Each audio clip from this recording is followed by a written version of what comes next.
মঞ্চে আমন্ত্রণ জানাচ্ছি আমাদের ইউনিভার্সিটির মাননীয় VC sir professor M Sikandar Khan শাহকে।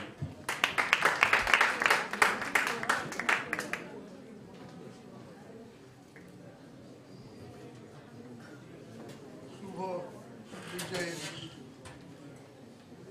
শুভেচ্ছা। আমি নিজে মুক্তিযুদ্ধের সঙ্গে জড়িত ছিলাম।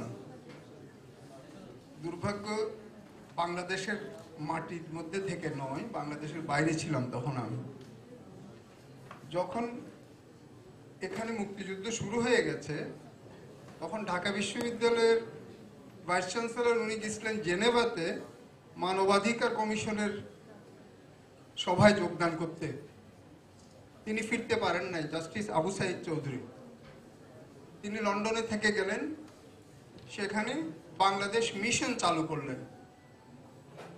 আমরা যারা ইংল্যান্ডের বিভিন্ন ডিস্ট্রিক্টে ছিলাম, আমরা নিজ নিজ ডিস্ট্রিক্টে লিবারেশন ফ্রন্ট খুললাম। আমি তখন পাকিস্তান সোসাইটির প্রেসিডেন্ট লিডস ইউনিভার্সিটিতে। আমরা রাতারাতি পাকিস্তান সোসাইটির সব টাকা কড়ি নিয়ে স্কটল্যান্ড বেড়ায় এসে পরের দিন বাংলাদেশ সোসাইটি আরম্ভ করলাম। এটা হচ্ছে বিশ্ববিদ্যালয়ের কেন্দ্রীয় ছাত্র ইউনিয়নের একটা ইউনিট। তো ওরা আমাদের বলে যে বাংলাদেশ কি আবার? আমরা যেটা, বাংলাদেশ তো স্বাধীনতা ঘোষণা করেছে, এখন it is a separate state, এটা আর পাকিস্তান নয়। এটা তাদেরকে বোঝাতে অনেক সময় গেছিল। তারপরেও ছাত্ররা তো তরুণ, সহজে বুঝে যায়। তারপরে yes, here is a freedom struggle এবং the country has decided to become independent, এবং তারা ঘোষণা দিয়েছে। সুতরাং আমরা তাদেরকে রিকগনাইজ করি, যদিও ব্রিটিশ সরকার তাদেরকে রিকগনাইজ করে না। আমাদেরকে ফান্ড ভাগ করে দিল, বাংলাদেশ সোসাইটি হয়ে গেলাম আমরা। পাকিস্তান সোসাইটির প্রেসিডেন্ট, বাংলাদেশ সোসাইটির প্রেসিডেন্ট হয়ে গেল। পাকিস্তান সোসাইটি ভেঙে গেল। এরপর পাকিস্তান সরকার, আমি সেন্ট্রাল গভর্নমেন্টের স্কলারশিপ ছিল, আমাদের স্কলারশিপ শেষ করে দিল। আমার মতো সৌভাগ্যবান যারা বউ নিয়ে গেছিল, তাদের স্ত্রীরা বিভিন্ন কাজে যোগদান করলেন। আমরা পুরোদমে ফুল টাইম লিবারেশনের কাজে।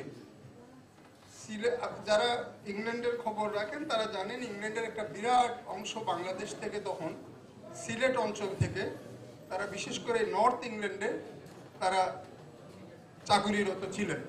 তাদেরকে অর্গানাইজ করা, চাঁদা তোলা, এবং সেগুলো ভারতে আমাদের যে নির্বাসিত, আমাদের যে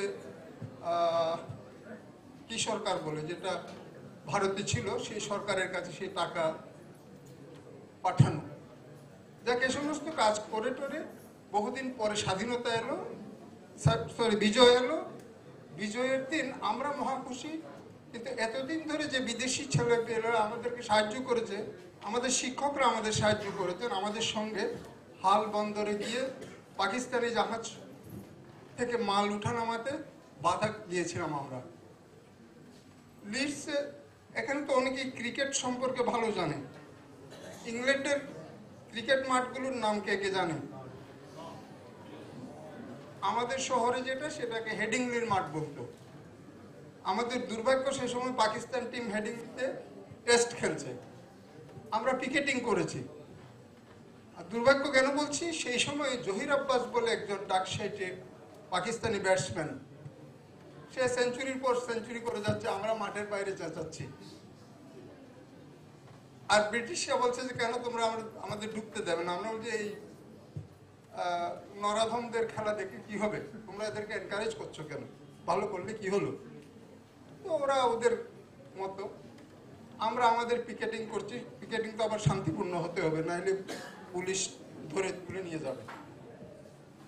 তো যা হোক, অনেক কথা, এগুলো আর বেশি বলি না। পরের দিন আমাদের এখানে যখন বিজয় দিবস হচ্ছে, তখন পরের দিন এই ছেলেরা আমাদের কাছে এলো যে তোমরা তো খুব খুশি। ওরা কিন্তু সবাই খুব দুঃখিত, বিমর্ষ ভাব। তা আমি যে আমরা খুশি, তোমরা খুশি না? যে না, আমরা খুশি না। কেন?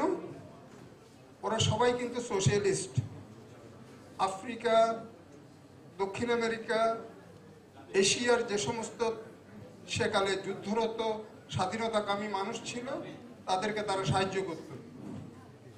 তো তাদের লেখাপড়ায় আছে যে এত সহজে যাদের স্বাধীনতা আসে সেই স্বাধীনতাটা লুট হয়ে যায়। কারা লুট করে? সেই দেশের উচ্চবিত্তরা, মধ্যবিত্তরা। তখন ওরা আমাকে বলছে, হ্যাঁ তোমরা তো খুশি হবেই, তোমরা ওখানে গিয়ে শিক্ষকতা করবে, তোমরা ওখানে গিয়ে ডাক্তারি করবে, তোমরা ওখানে গিয়ে প্রকৌশলী হবে, তোমরা ওখানে গিয়ে ব্যবসা করবে, তোমাদের জন্যই তো বাংলাদেশ হচ্ছে। কিন্তু বাংলাদেশের মানুষের জন্য বাংলাদেশ হচ্ছে না। দেশে এসে দেখলাম যে তাদের কথাই সত্যি।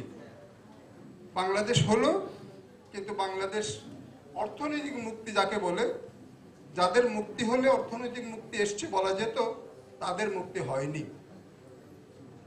এবং এটা দেশে দেশে হয়েছে। বহু দেশে সেই দেশের যে জনক বা যিনি স্বাধীনতা যুদ্ধে নেতৃত্ব দিয়েছেন তাকে হত্যা করা হয়েছে। শুধু বাংলাদেশ নয়, আফ্রিকার বহু দেশে এটি হয়েছে। একটি কারণ যে তারা মুক্তি আনার সঙ্গে সঙ্গে অর্থনৈতিক মুক্তি দিতে পারেননি। কারণ উচ্ছৃঙ্খল আচরণ করেছে দেশবাসী, তাদেরকে সামাল দিতে পারেননি। আর দ্বিতীয়ত, বিশ্ব রাজনীতি তাদের বিপক্ষে ছিল। 1974 সালের দুর্ভিক্ষের ইতিহাস যারা লেখেন তারা বলেন, এখনো সেই রেকর্ড আছে, আমেরিকা মধ্যসাগর থেকে খাদ্য বোঝাই জাহাজ ফিরিয়ে নিয়ে চলে গেছিল। কারণ আমরা ভিয়েতনামের মানুষদের মুক্তি সংগ্রামে আমরা সমর্থন দিয়েছিলাম। যে যুদ্ধে আমেরিকার নাস্তা নাবুদ হয়ে গেছিল। এখন আমাকে সে খাদ্য পাঠাবে আর আমি তার বিরুদ্ধে কথা বলবো, এটা তো হয় না। গরিব মানুষের কোনো ধরনের কারোর প্রতি সমর্থন বা বিরোধিতা দেখানো সম্ভব নয়। এটা বাংলাদেশ বুঝেছে 1974 সালের দুর্ভিক্ষে আমেরিকার আচরণ থেকে। এগুলো ইতিহাসে লেখা আছে। তাহলে আমরা এক দুঃখী জাতি, যারা নিজেদের মানুষের সঙ্গে নিজেরা ভালো ব্যবহার করিনি এবং বিদেশিদের সঙ্গে যে কূটনৈতিক সম্পর্ক যে কারণে যেভাবে রাখা উচিত ছিল সেটা পারিনি। সেটার জন্য আমরা দুঃখিত নই। ভিয়েতনামের মুক্তিকামী মানুষকে সমর্থন জানানোর জন্য আমরা গর্বিত। আমরা উপোস করেছি, আমাদের মানুষ মরেছে, দেশে দুর্ভিক্ষ হয়েছে, তারপরেও সেটা আমাদের একটা বড় অর্জন বলা হবে।